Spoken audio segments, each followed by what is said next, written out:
Carabanchel ya casi ha cumplido su condena. Tiene los días contados. En este año que comienza, la prisión de Carabanchel será vaciada de sus inquilinos y gran parte de sus instalaciones demolidas. La prisión emblemática del franquismo está achacosa, mientras la mayoría de sus huéspedes pasará a la moderna prisión de Aranjuez. En Carabanchel podrán muy pronto construirse viviendas. Serán entonces amables historias de familias las que sustituyan a las duras historias de la cárcel. Tras estos muros se esconden 56 años de la historia de nuestro país.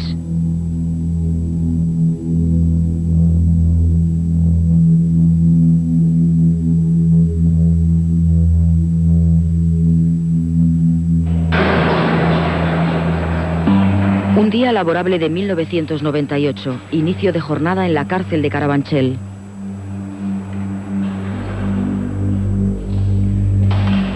Óscar Rebollo, funcionario de prisiones, joven pero con mucha experiencia, apura sus últimos meses en una cárcel que nada tiene que ver con otros centros donde ha trabajado. Carabanchel impresiona en el fondo y en la forma. A mí me impresionó Carabanchel la primera vez que entré, a pesar de que ya había estado en otros centros, ¿no? Me impresiona Carabanchel porque es una macroestructura, es algo que solo el pasar por el acceso ya impresiona, ¿no? La suntuosidad. Y luego el patio es, cuando lo ves con los 400 reclusos, es una cosa que te queda en la retina para siempre. A mí particularmente, cuando me abrieron el primer rastrillo de Carabanchel, me quedé parado mirando y diciendo, ¿cómo voy a trabajar yo aquí? Es muy difícil entrar en un sitio de estos. Y si entras de primero en una prisión como Carabanchel, tan grande, con 2000 reclusos, con 400, 500 internos en un patio, puede ser incluso de susto. En las galerías de Carabanchel conviven penados y preventivos, una población de casi 2000 internos, una ciudad dentro de la ciudad. El ratio funcionario interno es de un trabajador por cada 150 presos. Ramón Monereo, 45 años, responde perfectamente al tópico de carne de presidio. Delincuente habitual, multitud de condenas por robo, varias entradas y salidas desde hace 25 años. Carabanchel es su obligado hogar. Yo me dedicaba a romper pisos, a abrir pisos.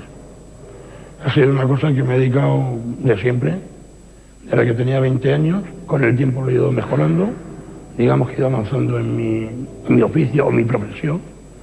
Y bueno, pues me he llegado a especializar en blindadas, en todo tipo de puertas y cosas blindadas. Entonces, esto es lo que yo hacía. Me he dado muchas carreras, o sea, me ha tocado salir corriendo muchas veces por no enfrentarme a alguien. Prefiero correr que hacer daño a nadie. Por un delito, digamos que con un robo pueden meterme 4 años, 2 meses un día, 5 años, pero si encima tengo que hacerle daño a una persona, ya es otro tipo de delito, aparte que no va en mi condición. O sea, yo me considero, o me consideraba, ladrón. No me gusta hacer daño a nadie. Ramón, y como él todos los internos, lleva una vida en la prisión rutinaria y poco dada a las sorpresas. Todos los días son prácticamente iguales. Tras el recuento en las celdas, poca cosa más hay que hacer si no se tiene un destino, un trabajo. Los horarios rigen para todo. Las horas pasan muy lentas.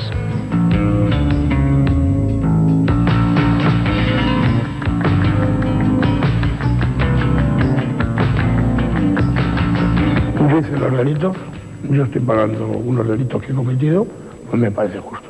No me parece injusto para nada.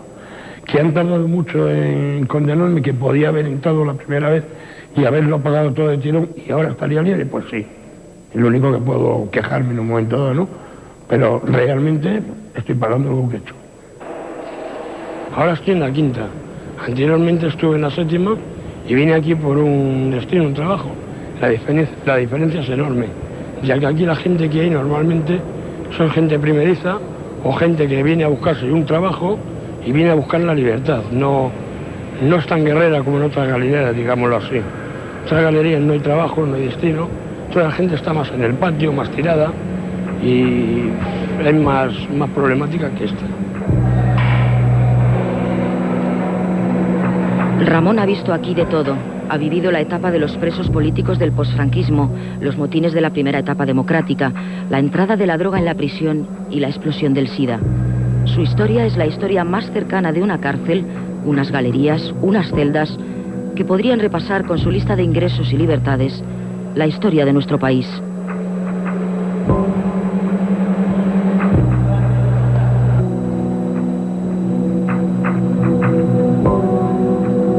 Nosotros estábamos en una galería especial para nosotros, que era la Séptima Galería, una galería de políticos. Cuando íbamos a comunicar con nuestros familiares, atravesábamos las otras galerías, las galerías de los presos comunes. Realmente el espectáculo que entonces contemplábamos era un espectáculo lamentable, un espectáculo cutre. Tenga en cuenta que España en aquellos tiempos era un país atrasado, diría misérrimo, invadido por la pobreza, por los desafueros, y eso en la cárcel todavía se incrementa más. Es un contraste natural entre haber sido interno en la red hotelera, diríamos entre comillas, más grande del Estado, y ser después patrón de esa red hotelera, entre comillas, más grande del Estado. El joven estudiante Enrique Múgica se encontró en los años 50 un panorama desolador, las cloacas de una España arrasada de pobreza y odio. Franco creó Carabanchel en el 42 para dar un contundente cobijo a los miles de detenidos políticos que generó la guerra. Un panorama de colegio de frailes pobre, pero con disciplina militar y constantes ejecuciones. El paternalismo del régimen podía leerse en las páginas del diario carcelario Redención. Para el franquismo, cada día se convertían al catolicismo una decena de presos. Cada día una decena de rojos dejaba de serlo. Los libros que se recibían eran libros censurados y no se podía entrar en ningún periódico, ningún diario. Estamos sometidos a la lectura del semanario Redención, que era editado por las instituciones penitenciarias. Si a usted le cogían con un periódico, con un diario, era sometido a castigo, era castigado por tener arriba, tener marca o tener el ruedo, o tener cualquier otro diario o semanario. Un miércoles de ceniza, fiesta de guardia de entonces, nos llevaron a todos los presos.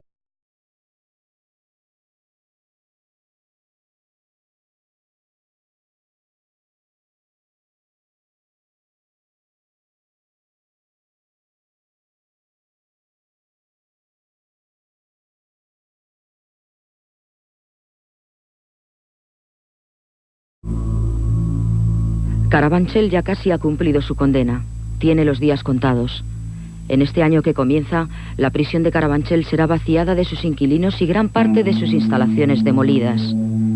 La prisión emblemática del franquismo está achacosa, mientras la mayoría de sus huéspedes pasará a la moderna prisión de Aranjuez.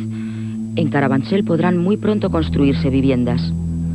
Serán entonces amables historias de familias las que sustituyan a las duras historias de la cárcel. Tras estos muros se esconden 56 años de la historia de nuestro país.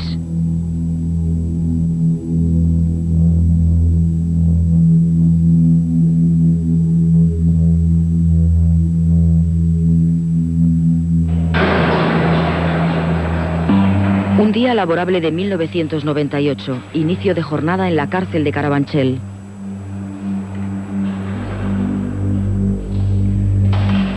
Óscar Rebollo, funcionario de prisiones, joven pero con mucha experiencia, apura sus últimos meses en una cárcel que nada tiene que ver con otros centros donde ha trabajado. Carabanchel impresiona en el fondo y en la forma. A mí me impresionó Carabanchel la primera vez que entré, a pesar de que ya había estado en otros centros, ¿no? Me impresiona Carabanchel porque es una macroestructura, es algo que solo el pasar por el acceso ya impresiona, ¿no? La suntuosidad. Y luego el patio es, cuando lo ves con los 400 reclusos, es una cosa que te queda en la retina para siempre. A mí particularmente, cuando me abrieron el primer rastrillo de Carabanchel, me quedé parado mirando y diciendo, ¿cómo voy a trabajar yo aquí? Es muy difícil entrar en un sitio de estos. Y si entras de primero en una prisión como Carabanchel, tan grande, con 2000 reclusos, con 400, 500 internos en un patio, puede ser incluso de susto. En las galerías de Carabanchel conviven penados y preventivos, una población de casi 2000 internos, una ciudad dentro de la ciudad. El ratio funcionario interno es de un trabajador por cada 150 presos. Ramón Monereo, 45 años, responde perfectamente al tópico de carne de presidio. Delincuente habitual, multitud de condenas por robo, varias entradas y salidas desde hace 25 años. Carabanchel es su obligado hogar. Yo me dedicaba a romper pisos, a abrir pisos. Ha sido una cosa que me he dedicado de siempre, desde que tenía 20 años. Con el tiempo lo he ido mejorando, digamos que he ido avanzando en mi oficio o mi profesión. Y bueno, pues me he llegado a especializar en blindadas, en todo tipo de puertas y cosas blindadas. Entonces, esto es lo que yo hacía. Me he dado muchas carreras, o sea, me ha tocado salir corriendo muchas veces por no enfrentarme a alguien. Prefiero correr que hacer daño a nadie. Por un delito, digamos que un robo pueden meterme 4 años, donde se un día, 5 años, pero si encima tengo que hacerle daño a una persona, ya es otro.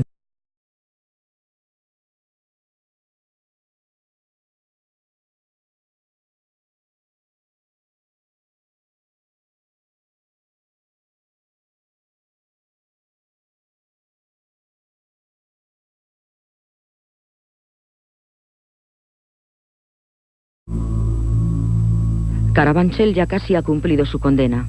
Tiene los días contados. En este año que comienza, la prisión de Carabanchel será vaciada de sus inquilinos y gran parte de sus instalaciones demolidas. La prisión emblemática del franquismo está achacosa, mientras la mayoría de sus huéspedes pasará a la moderna prisión de Aranjuez. En Carabanchel podrán muy pronto construirse viviendas.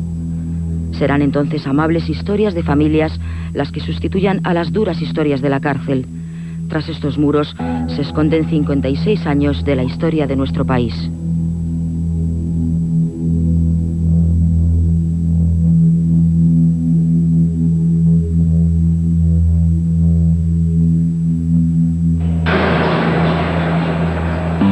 Un día laborable de 1998, inicio de jornada en la cárcel de Carabanchel.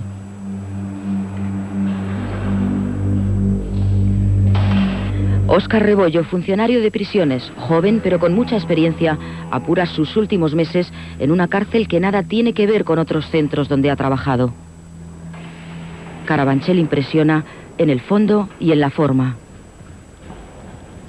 A mí me impresionó Carabanchel la primera vez que entré, a pesar de que ya había estado en otros centros, ¿no?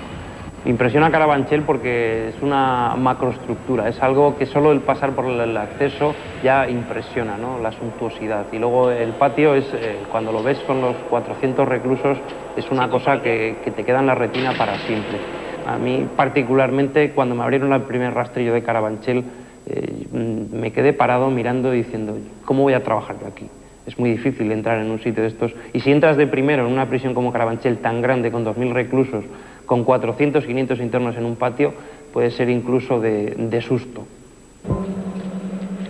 En las galerías de Carabanchel conviven penados y preventivos, una población de casi 2000 internos, una ciudad dentro de la ciudad. El ratio funcionario interno es de un trabajador por cada 150 presos. Ramón Monereo, 45 años, responde perfectamente al tópico de carne de presidio. Delincuente habitual, multitud de condenas por robo, varias entradas y salidas desde hace 25 años. Carabanchel es su obligado hogar. Yo me dedicaba a romper pisos, a abrir pisos.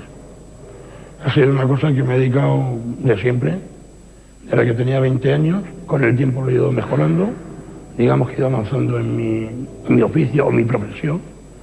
Y bueno, pues me he llegado a especializar en blindadas, en todo tipo de puertas y cosas blindadas. Entonces, esto es lo que yo hacía. Me he dado muchas carreras, o sea, me ha tocado salir corriendo muchas veces por no enfrentarme a alguien. Prefiero correr que hacer daño a nadie. Por un delito, digamos que un robo pueden meterme 4 años, donde se un día, 5 años, pero si encima tengo que hacerle daño a una persona, ya es otro tipo de delito, aparte que no va en mi condición. O sea, yo me considero, o me consideraba, ladrón. No me gusta hacer daño a nadie. Ramón, y como él todos los internos, lleva una vida en la prisión rutinaria y poco dada a las sorpresas. Todos los días son prácticamente iguales. Tras el recuento en las celdas, poca cosa más hay que hacer si no se tiene un destino, un trabajo. Los horarios rigen para todo. Las horas pasan muy lentas.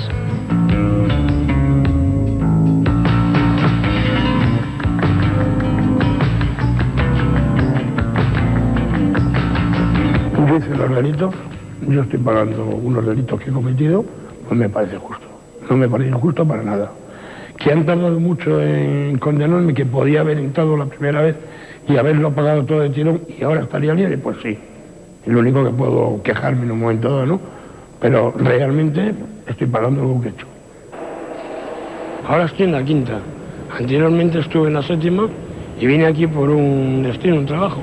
La diferencia es enorme, ya que aquí la gente que hay normalmente son gente primeriza o gente que viene a buscarse un trabajo y viene a buscar la libertad. No es tan guerrera como en otras galerías, digámoslo así. En otras galerías no hay trabajo, no hay destino. Toda la gente está más en el patio, más tirada y es más problemática que esta. Ramón ha visto aquí de todo. Ha vivido la etapa de los presos políticos del posfranquismo, los motines de Gómez. ¿Qué pasa con la fianza? Me pides 200.000 pelas, te las doy, y aquí resulta que no salgo, 3 meses aquí que llevo, la gente se va por una gilipollez y yo me quedo aquí. Recuerdo a un líder político de aquel momento, que camino del locutorio, momento en que nos encontrábamos políticos de diferentes galerías, me comentó la difícil situación de los procesados de Burgos y que pendía sobre ellos una serie de penas de muerte y que nos teníamos que movilizar todos en la cárcel para librar a los condenados a penas de muerte de Burgos de la sentencia que iba a imponer el general Franco. Y la verdad no me dio ni tiempo para decirle, oiga, es que yo soy uno de esos. No me lo permitió.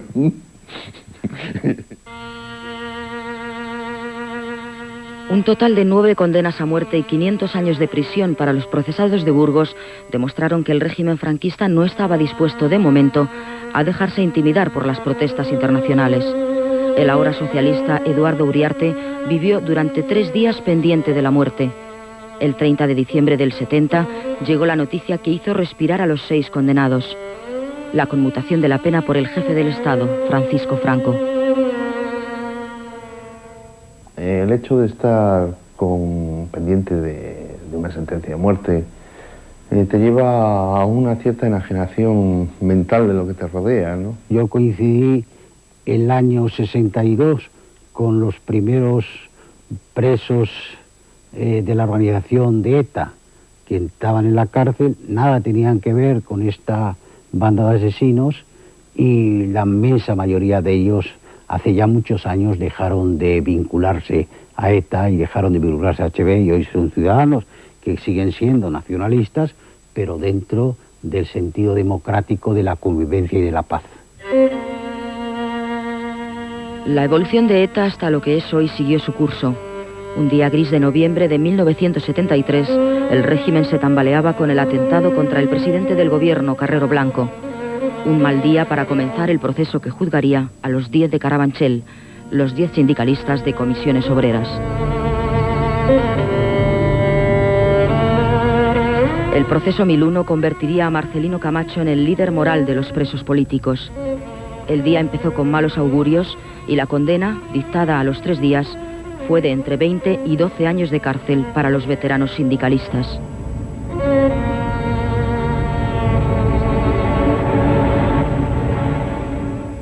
Veíamos que no empezaba y estábamos allí ya todos, los abogados, toda la gente, en fin. Y había un abogado Núñez, José Luis Núñez, que estaba allí, defendía a algunos de los nuestros, que hacía así, con las cejas, el dedo y así. Y decíamos, ¿esto qué es? Sabíamos que había algo raro, pero la verdad es que no sabíamos qué era. Y luego ya sabéis que a Carrero le llamaban el cejas. Era que nos decía, luego nos lo dijeron después, que le habían matado a Carrero. Normalmente el Tribunal de Orden Público, yo que me han hecho varios juicios y me han varias condenas, pues la verdad es que te dejaba abrazar a la familia cuando terminaba el juicio. A los hijos y a la esposa, a la compañera, naturalmente. Y ese día no me dejaron. Y fíjate que era el 25 aniversario de mi boda. Nada más conocerse el final del juicio, la opinión pública nacional e internacional protesta enérgicamente por la sentencia.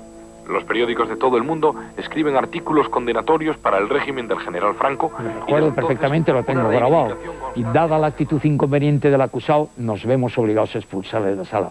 Y yo rápidamente, ya estaba la guardia para llevarme otra vez a la cárcel, a Carabanchel, de donde había ido, y digo, y dada la actitud inconveniente del Tribunal de Orden Público, me veré obligado a denunciar este tribunal como un tribunal de excepción al servicio de una dictadura que se hunde. ¡Viva Comisiones Obreras, viva la libertad! Pues se armó un pitote del demonio, porque estaba aquello lleno.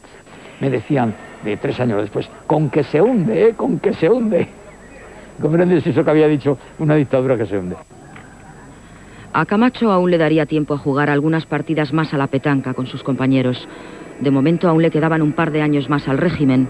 Un militante comunista grabó clandestinamente estas imágenes que muestran a los 10 de Carabanchel.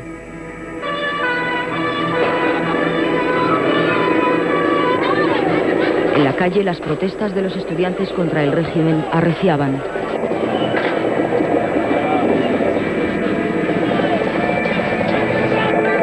Pero aún quedarían en nuestra retina las imágenes de la última demostración de adhesión al franquismo en la Plaza de Oriente.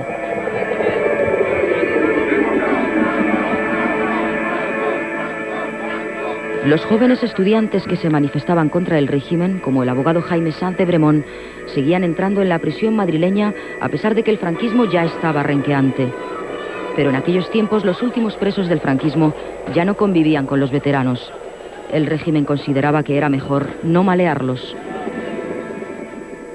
Nosotros envidiábamos a los internos o a los presos de la Tercera Galería no solamente por las mejores condiciones que disfrutaban, tenían hasta biblioteca.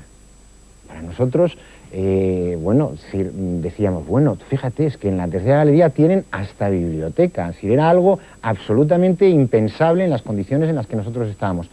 Pero además, por supuesto, estaba el hecho de que ahí estaban presos los grandes líderes revolucionarios para nosotros. Bueno, la lectura del periódico, de la prensa diaria, era un rito, porque los periódicos llegaban allí y el primero que los tenía que leer era Marcelino. Entonces los leía Marcelino, pero con 200 personas alrededor. Entonces a Marcelino, pues, algunas cosas, pues sobre todo la economía y eso, le daba mucha atención, pero la cosa de espectáculos pasaba y no había que abalanzarse sobre el periódico para saber. Eso era un rito, pero ya admitido por todo el mundo, que el primero que leía el periódico. Por la noche, parece que eran hacia las 2 de la mañana, por ahí, que fue con el funcionario, nos abrieron la celda y nos dijeron que se había muerto Franco. Vamos, estábamos en aquel momento 2, me parece, en cada celda. La muerte de Franco en noviembre del 75 abría las esperanzas de los políticos encarcelados en Carabanchel. Pero la libertad parecía que no llegaba nunca. Incluso después del fallecimiento del general, algunos militantes comunistas, es el caso de Juan Antonio Bardem, que se considera el último preso de la dictadura, siguieron ingresando en Carabanchel.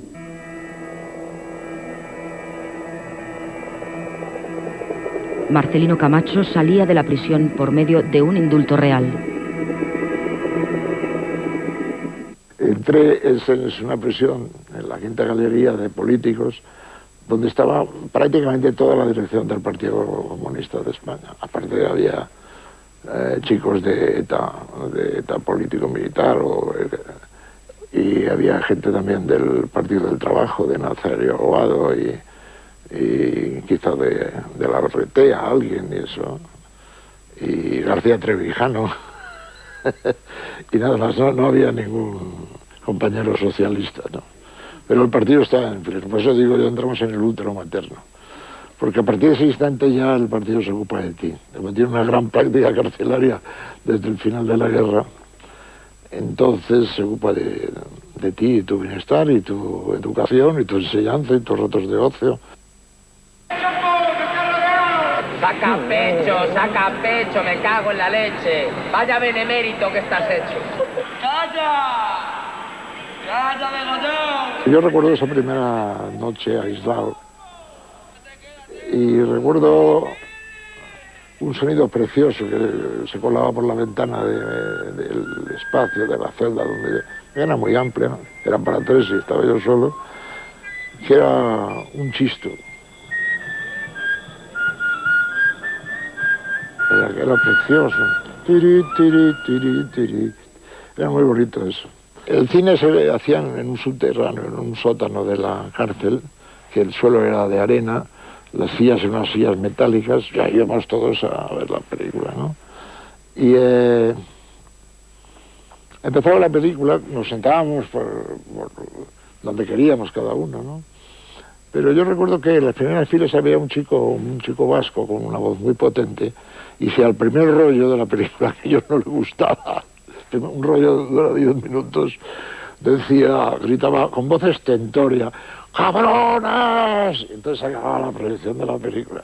Entonces he visto muchas películas que han sido a veces muy elogiadas por la crítica, que no resistían al grito de este chico. En general eran muy malas todas. Fueron muchos años luchando por la libertad. Las amnistías promulgadas por Real Decreto en julio del 76 y octubre del 77 tienen como consecuencia el goteo continuado de presos políticos saliendo de las cárceles. Carabanchel quedaba casi por completo como una prisión de comunes.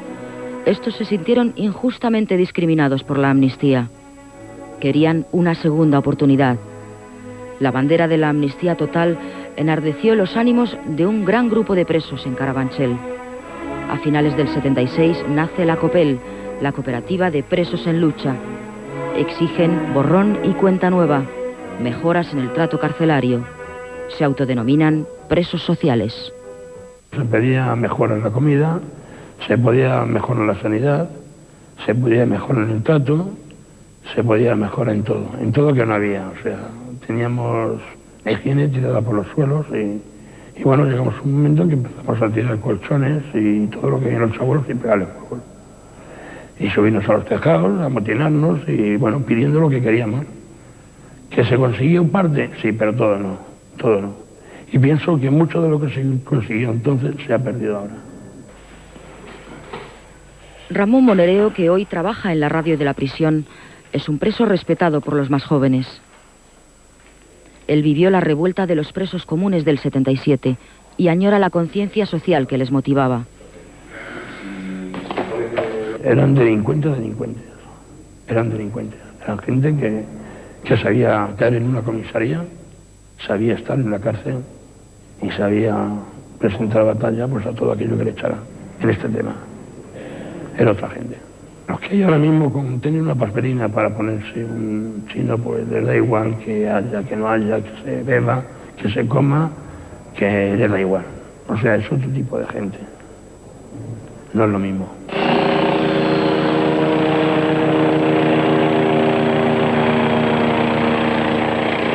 La prisión de Carabanchel vivía una convulsión el 18 de julio de 1977.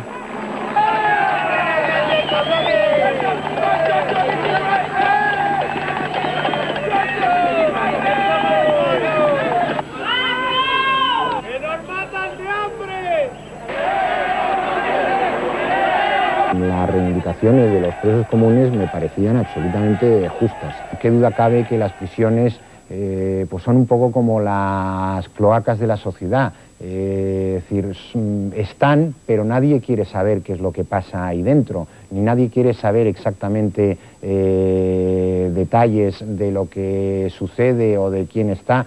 Es decir, pero sin embargo, pues ahí están, e insisto, las reivindicaciones de los presos comunes eran, desde luego, absolutamente apoyables. Las represalias en la prisión tras los motines no se hacen esperar. Solo hay una forma de poder escapar para los presos que participaron en las revueltas: las autolesiones, una forma de poder pasar a la enfermería y salir del clima de violencia de las galerías.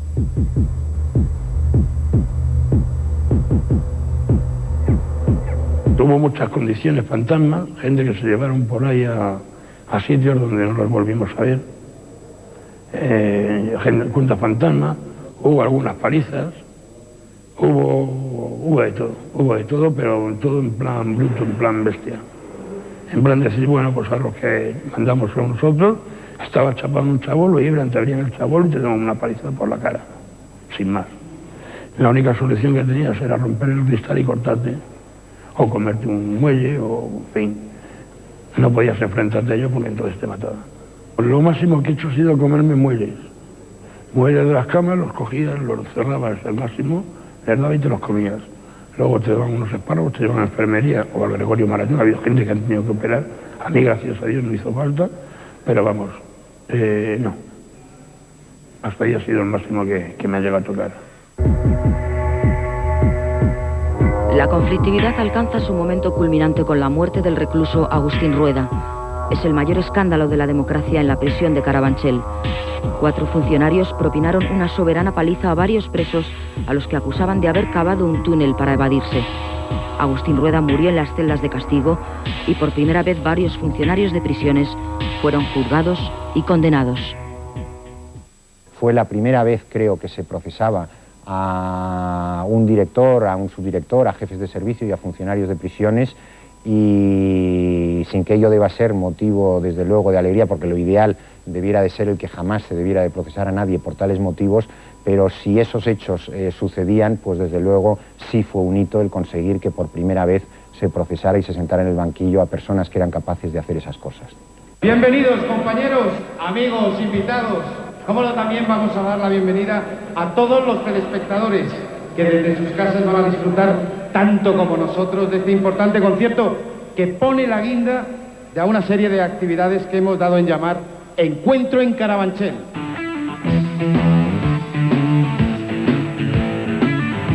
La cárcel ya no es solo un lugar donde aparcar a los elementos más indeseables de la sociedad.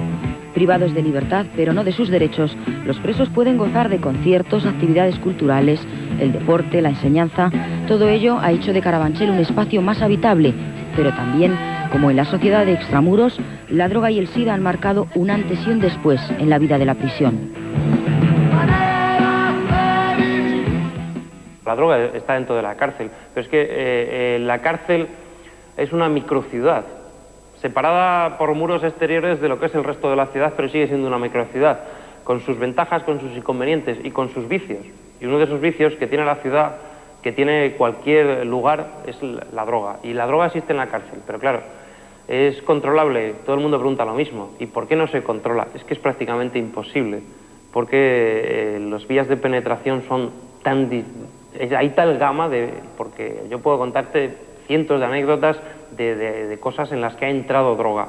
La juventud de hoy viene más que nada por los tirones, por sacarle el bolso a la señora mayor para ponerse la papelina y quitarse el mono. Antiguamente no, antiguamente ibas a robar pues, por tener dinero, por vivir, y no, los delitos ya no son igual, ya, ni la gente es la misma.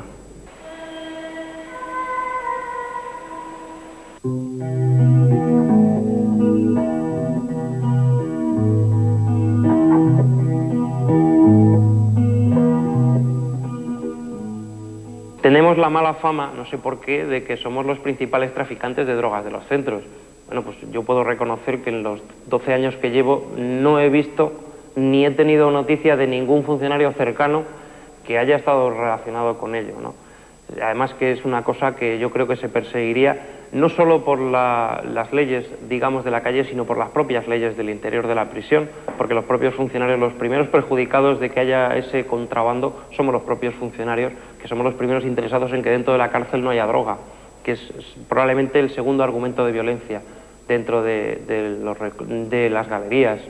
Es como una ciudad de muertos vivientes, ¿no? Es un supermercado de droga que no sé, no entiendo. Es una confusión de lenguas magrebíes, colombianos, asiáticos.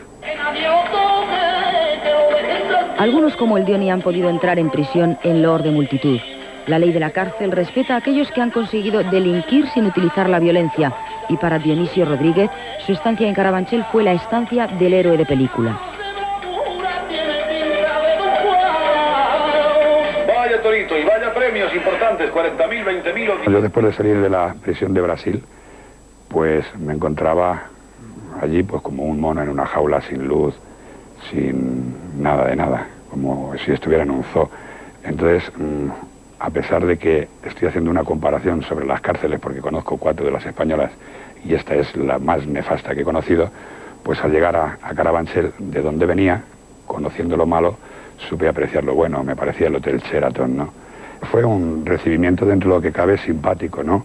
Porque, no sé, yo allí en Brasil no sabía de las noticias que se estaban dando aquí en España, más que lo que me decía mi familia. Entonces, pues, me impresionó muchísimo ser tan conocido, porque yo pensaba que iba a ser un preso más, ¿no? Y entonces, pues, me dio mucha impresión el que conocieran al puto Dioni, Dioni para acá y Dioni para allá. Estaba como un burro en una fábrica de sonajeros, tanto Dioni, tanto Dioni. Me pusieron en la galería de los travestis y al fin y al cabo, pues dentro de lo malo, pues se veían tetas, ¿no? Que, quitando la televisión, pues al natural no había forma de verlas. Yo no participaba en las miles de bromas machistas que se hacían. Es otra cosa curiosa dentro de las cárceles, ¿no? Que la violencia reinante que hay en todo se transmite también, por ejemplo, al hablar de mujeres y tal, en la mayoría de los casos era hablar de una forma bastante despectiva, con bromas salvajes. La sociedad ha cambiado y ha generado un nuevo tipo de preso político. El delito de insumisión ha dado con los huesos en la cárcel de muchos jóvenes que de ninguna otra manera se habrían relacionado con la prisión. Yo he dicho tanto en juicios como en declaraciones y tal, el que era insumiso gay. Entonces, previo a entrar a la cárcel, yo tenía muy claro el que tenía que decirlo, es decir, que tanto por el hecho de que es cierto que una de las razones para oponerme a la mili era mi condición de gay en un sentido militante, es decir, que yo quiero, no voy a colaborar con una institución homófoba, como por el hecho de que se nos visibilice a los gay en algo que no sea pues comprar en Chueca, sino que también, pues por ejemplo, hay insumisos gay. Dentro de la cárcel yo creo que se genera un cierto código ético, si quieres muy sui generis, muy raro, pero que se da. Entonces a nosotros nos veían como gente coherente, y la gente coherente dentro de la cárcel está bien. Es decir, que por ejemplo los violadores lo llevan muy mal, pero si dentro de ese código, ya te digo, sui generis, es decir, si tú eres una persona que ha atracado, pero que hay, pues eso, no has violado, no sé qué, y no vas de listillo y tal, pues hay un cierto respeto, y yo creo que lo teníamos. Carabanchel tiene los días contados y a pesar de lo incómodo de esta vieja prisión, internos y trabajadores echarán de menos la magia que estos muros tienen, la cercanía al centro urbano, su ambiente de barrio y arrabal. Las prisiones modernas son mucho más acogedoras y satisfacen mucho mejor los servicios básicos, pero Carabanchel tiene un toque especial, tiene incluso, me atrevería a decir yo, algo de magia, ¿no? Los internos, la verdad es que a pesar de que es un centro muy viejo, se sienten muy bien aquí. Yo no sé, hay una especie de hilo misterioso, de algo oculto que hace de Carabanchel un centro particular. Carabanchel, ya digo que es, dentro de la prisión, la princesa. O sea, es la mejor prisión para pagar.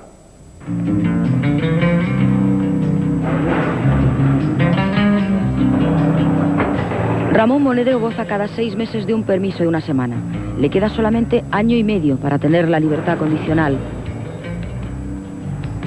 Por mucho que uno la frecuente, nunca llega a hacerse a la cárcel. El sentimiento que aflora cuando sales de aquí dentro, pues es una, digamos, no se puede medir. Es una alegría tan honda, tan profunda, tan ver que sales a la calle, que dejas los barrotes atrás y que vas a estar con tu familia, que vamos, no tiene forma de expresarlo de ninguna manera. Es muy fuerte y muy bonito a la vez. Es algo maravilloso.